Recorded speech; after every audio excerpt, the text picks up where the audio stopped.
Hello and welcome to Warcraft Daily for today, the 23rd of October 2013. So in today's news we have some PvE hotfixes, some talk about queues, PvP and, PvP dampening, arena popularity, and then a whole bunch of new connected realms have been announced. So for the PvE hotfixes, these mainly pertain to Garrosh on LFR difficulty.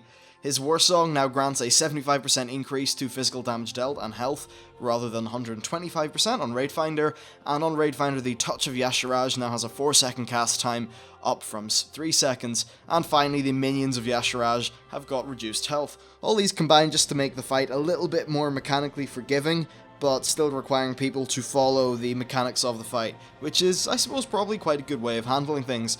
They also tweaked Flex, so that the number of guild members needed to be considered a group, like a guild group, has been reduced. This just means I think it's easier to get the guild group achievement thingies.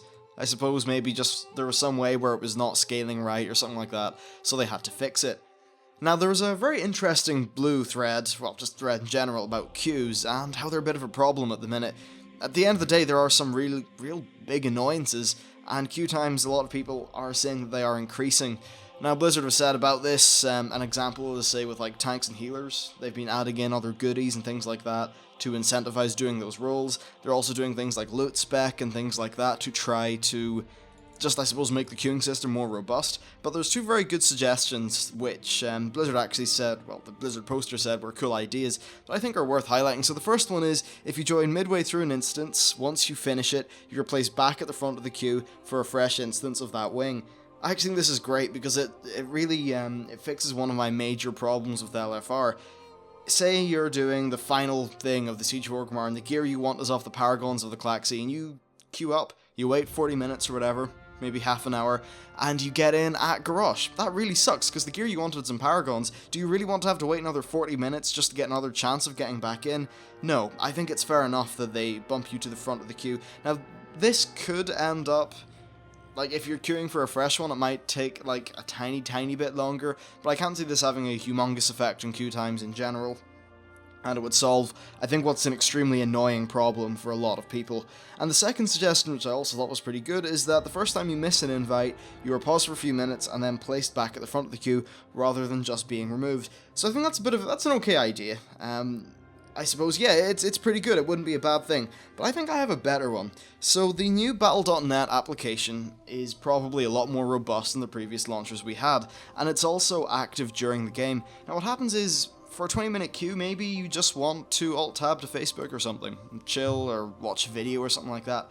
How about when your LFR queue pops, the Battle.net desktop application gives you a little pop-up to say, by the way, in-game your LFR queue popped, so you probably want to go back in there and do it. It's a 40-second duration for the invite, so it's not like it's going to be it's not like you're going to be sort of strained for time or anything. I think that'll be a great way of reducing the amount of people that have to drop out because they were alt-tabbed and they didn't see their queue pop, because it's really annoying. It's a hell of a problem. So yeah, the more ways that they just make queuing more robust, I think, is the best. But what I said about the Battle.net application thingy popping up and telling you when your queues popped if you're alt-tabbed, I think that is pretty much damn perfect. Of course, it doesn't affect me anymore because as of today I have dual monitors, so I can just have Warcraft on one monitor and the video on my main one. Haha. Now the next thing is PvP, and more specifically the whole necrotic strike and dampening thing.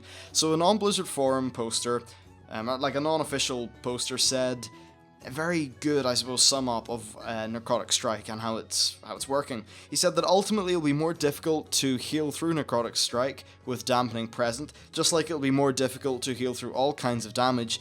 This is the explicit purpose of the effect, and it will not benefit Necrotic Strike any more or less than any other attack. And to that, Blizzard said precisely. So if you're a PvPer, take that for whatever you will, I guess.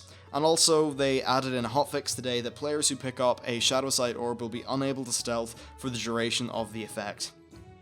I think this is to prevent groups from completely scumbagging and just staying stealth for an extremely long period of time until dampening means that the enemy team will be proportionately weaker to, say, a dual rogue team. Now the next little thing is from Halinka, who was tweeting about the popularity of arenas, and a lot of people have been concerned recently that given the increased queue times for arena, that it's actually not that popular. Well, he said that, don't worry, the problem is there's actually a bottleneck in their end, a bug in their queuing system for arenas, and it's not to worry about, and they've actually seen a very big jump in 3v3 participation, as well as 2s doing better than normal as well. Don't know about 5s, but I'd say a lot of that 3v3 is due to the new mounts that were added. I think it's the Vicious...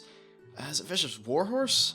No, it's the Vicious Warsaber and the Reigns of the Vicious Skeletal Warhorse, which are both pretty cool mounts, although I must say I prefer the Warsaber to the Warhorse. And then finally, to round off today's news, we have some new connected realms. These are Deathicus and Deatharok. Interesting names. Arcuinodon and Laughing Skull. You know, that place in Terracore Forest. They're really throwing out the weird names today. They said Hakar and Aegoin/Gurabashi. Then Rivendare and Firetree. Then Diremaul and Bloodscalp /Maiev/Boulder Fist. So there's actually a 3 in there and a 4. And they said they're discussing options for having a shared server forum so that everybody on the same connected realm can share one forum instead of it being split up into 4. I suppose that's probably one unintended thing, is that now server forums are a little bit strange once the servers get merged. So hopefully they'll merge those all into one thing. But yeah, that's really it for today's news. Not a massive amount. Of course, the new LFR of the Siege of Orgrimmar is out. I have all 3 guides up on the channel. Apologies about the Paragons of the Klaxi one. I just couldn't think of a way to make a guide out of that. They nerfed the mechanics so much. I know what's going to happen is I'm just going to get like dislike bombed on the damn thing because people will be like, OMG, you didn't go over the mechanics. Well, you know what? The mechanics are moot. That's how much that damn fight's been nerfed. But anyway, that's it for today's show. If you liked it, please hit that like button. It really helps me out. And I'll see you next time.